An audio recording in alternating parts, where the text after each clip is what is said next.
추수감사주일입니다.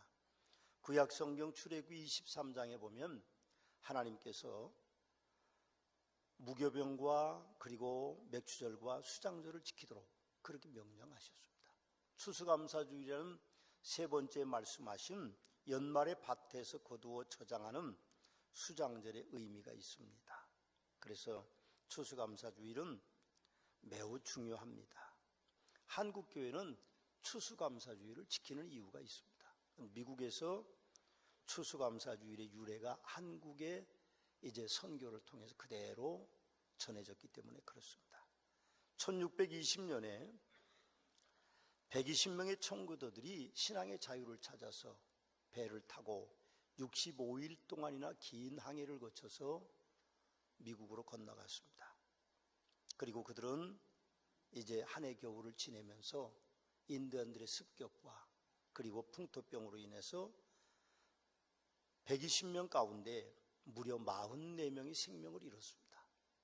그리고 12월 21일에 그 해에 죽어가면서 지은 농사를 이제 하면서 자기들의 원수와 같은 인디안들을 초청해서 축제를 벌였습니다. 그것이 이제 추수감사주일의 유래가 됐습니다. 그래서 어떤 분들은 추수감사주일이 추석과 같은 의미가 있다, 추석을 대신하려는 의도가 있습니다만 제 생각으로는 기독교가 선교지에 토착화되는 것은 그렇게 바람직한 것이 아니라고 봅니다. 기독교 역사 2000년을 보면 토착화된 기독교는 기독교의 본질이 훼손되어 혼합종교로 변질된 것을 우리는 많이 봅니다. 기독교는 2000년 넘게 하나의 경전과 한 분의 메시아를 모시고 있습니다. 경전이 바뀔 수 없는 것이고 메시아가 바뀔 수 없습니다. 만일 성경이 다른 책으로 바뀌고 예수님이 다른 분으로 바뀐다고 하면 그것은 절대로 기독교가 아닌 것입니다. 이스라엘 땅은 가을 추수인 수장절이 있습니다. 그때는 올리브를 거두고 포도를 거두고 무화과를 추수하게 된다고 합니다. 그리고 연말이 지나면 연초가 되기 시작하는 것이죠. 그러면서 그분들은 하나님의 명하심을 따라 수장절을 지키는데 밖에다 초막을 지어놓고 8일 동안 그 절기를 지킵니다. 첫째 날 성회를 열고 마지막 날 성회를 엽니다. 그렇게 함으로 한 해를 마무리하는 감사와 또 새로운 한 해를 가지는 희망을 그들은 담고 있는 것을 우리는 봅니다. 이 절기의 의미는 하나님의 한 해 동안 인도하심과 보호하심을 잊지 말고 기억하라는 것이고 또 이 세상이 임시초막과 같은 것이라고 것을 알게 하는 것이죠. 그래서 우리의 신앙이 이 땅에 있는 것이 아니고 천국에 있음을 고백하는 그런 기간입니다. 그리고 그 기간이 새로운 한 해에 대한 하나님께 희망을 거는 것이기도 한 것입니다. 이 기간 동안 회당에서는 전도서가 낭독되고 성전에서는 희생의 제사가 8일 동안 계속된다고 합니다. 뿌린 씨앗이 싹이 트기 위하여 내려야 할 이른 비를 은혜를 구하기 원하여 실로암 못에서 물을 길어다가 매일 제단에 붓는 행사도 이어졌다고 합니다. 수장절, 다른 말로 말하면 초막절이라고도 말하는데 이때는 백성들이 빈부귀천을 떠나서 감사하여 즐거워해야 됐고 백성들은 성전에 빈손으로 와서는 안 되었고 하나님이 주신 복을 따라서 그 힘대로 예물을 드려야 됐습니다.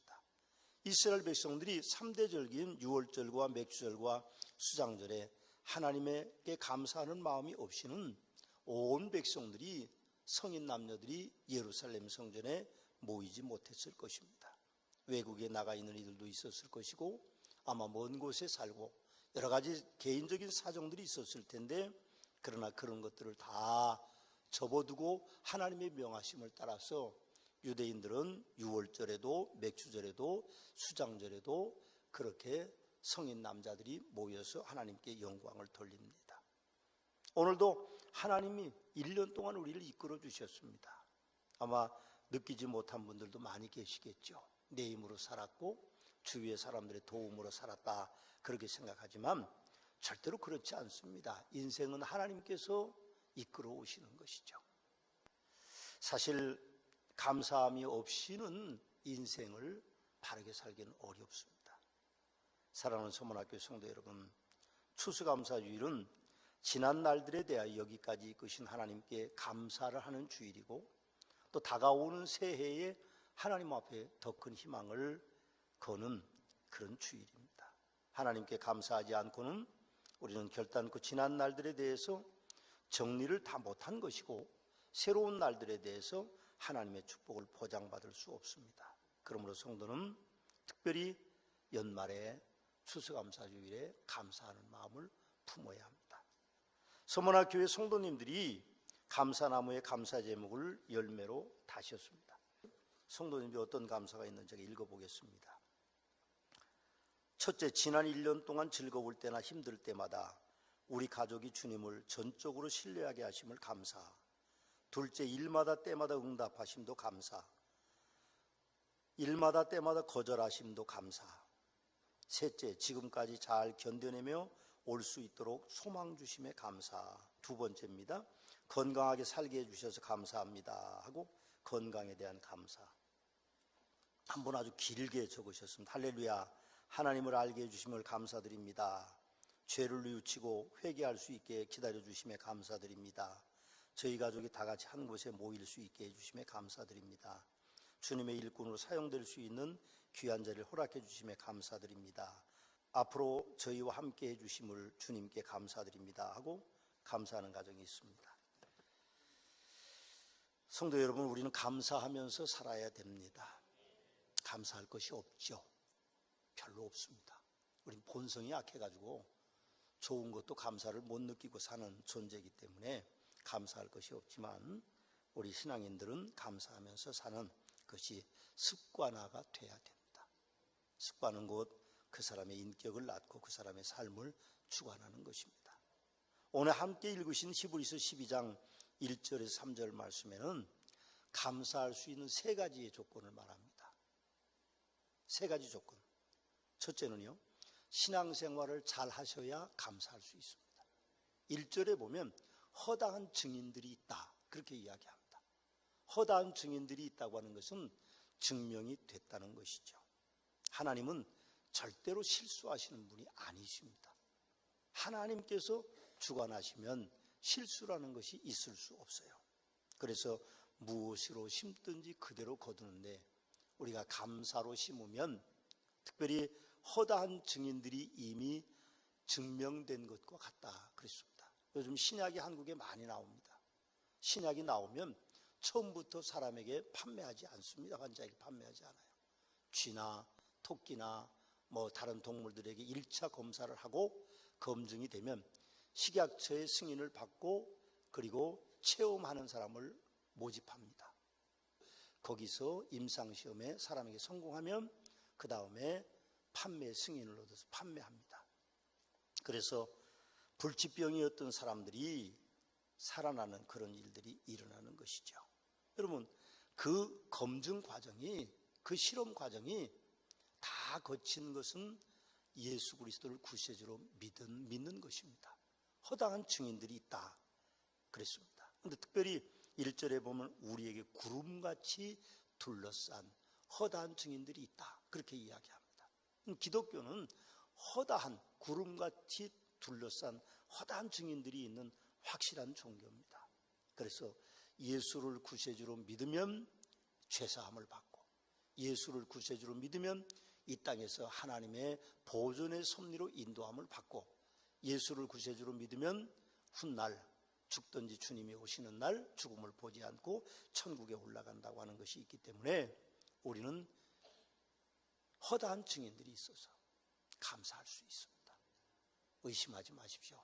불안해하지도 마시고 온전히 감사하면서 사시는 복된 성도들이 되시길 주님의 이름으로 축원합니다. 두 번째로는 죄를 벗어버려야 감사하면서 살 수 있습니다. 1절에 보면 무거운 것과 얽매이기 쉬운 죄를 벗어버리고 그랬습니다. 특별히 그 앞에는 모든이라는 단어가 있습니다. 그래서 모든 무거운 것과 얽매이기 쉬운 죄를 벗어버려야만 우리가 감사할 수 있습니다. 죄 중에는 감사할 수 없습니다. 그래서 우리가 죄에 대한 회개를 이룰 때 비로소 감사의 눈물이 나오는 것이죠. 세 번째로는 인내하면서 살아야 감사하며 살 수 있다고 말씀하십니다. 1절에 보면 인내로서 우리 앞에 당한 경주를 하며 그랬습니다.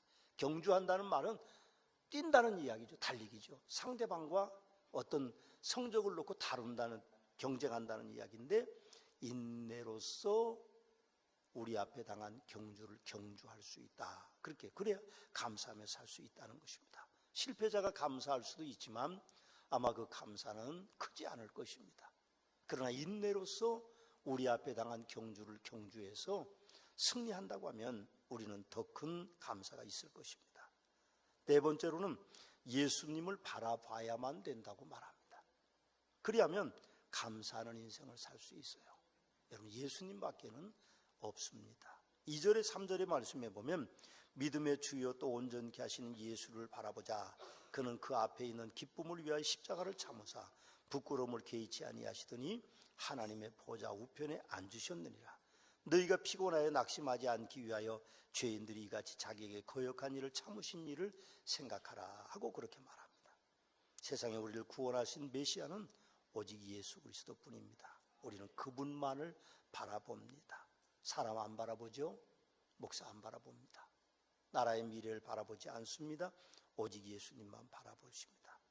사람이 감사하는 인생을 살아갈 수 있는 것도 오직 예수님 때문에 그렇습니다. 중국의 선교사는 허드슨 테일러라고 하는 선교사가 있습니다. 중국 선교의 초창기에 아주 유명한 선교사입니다. 이분이 중국에서 선교를 하는데 아무리 전도를 해도 예수 믿는 사람이 없습니다. 그래서 낙심해서 번아웃돼서 선교를 그만둬야 되나 그렇게 갈등하고 있을 때 동생에게서 편지가 왔습니다. 그 동생이 그 편지 내용 가운데 그런 글을 썼어요. 선교하는데 힘드시죠? 그렇게 이제 글을 아마 시작했을 거예요. 그런데 포도나무 가지는요, 나무에 붙어 있기만 하면 되는 겁니다. 포도나무 가지가 혼자 싹을 피우고 꽃을 피우고 포도나무가 혼자 포도나무 열매를 맺으려고 하면 안 되고 그냥 줄기가 원나무에 붙어만 있으면 됩니다 하는 글을 보냈다고요. 그래서 허드슨 테일러 선교사님이 다시 용기를 얻어서 선교했습니다. 요즘 시진핑이라는 국가주석이 기독교를 탄압합니다. 교회들을 다 부수고 또 교회들을 이제 교인들을 다 감옥에 가두기도 하고 그래서 중국의 교회가 외관상으로는 거의 다 없어졌습니다. 십자가 탑도 다 부숴버리고 그리고 외관상으로 다 없어졌는데 사실은 중국의 기독교의 인구가 6%에서 약 10%가 됩니다. 정확하지는 않습니다. 공산주의 국가라. 그러나 통계적으로 보면 적게는 6% 전체 인구에 많게는 10%까지 중국의 기독교인들이 있다. 그렇게 이야기하는데 그게 놀라운 일입니다. 여러분, 공산주의 국가에서 어떻게 6%에서 10%의 사람들이 기독교인이 될 수 있느냐? 불가능한 이야기죠. 그러나 허드슨 테일러 같은 사람이 있기 때문에 가능했던 일이죠. 그럼 우리는 예수님께만 붙어 있으면 됩니다. 다른 거 하실 필요 없어요. 얼마나 금식하고 기도하고 그런 거 이야기해요.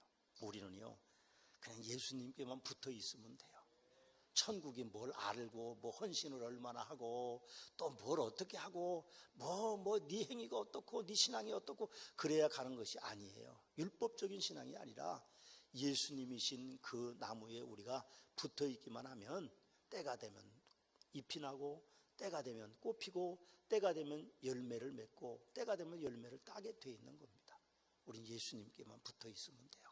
누가 무슨 얘기해도 듣지 마세요. 그냥 나는 예수님이 나의 메시아시다 그렇게 믿으시면 여러분들의 믿음이 온전한 믿음이 될 수 있기 때문에 예수님께 붙어 있어서 감사할 수 있는 복된 성원하교회 성도들이 되시기를 주님의 이름으로 축원합니다. 기도하시겠습니다.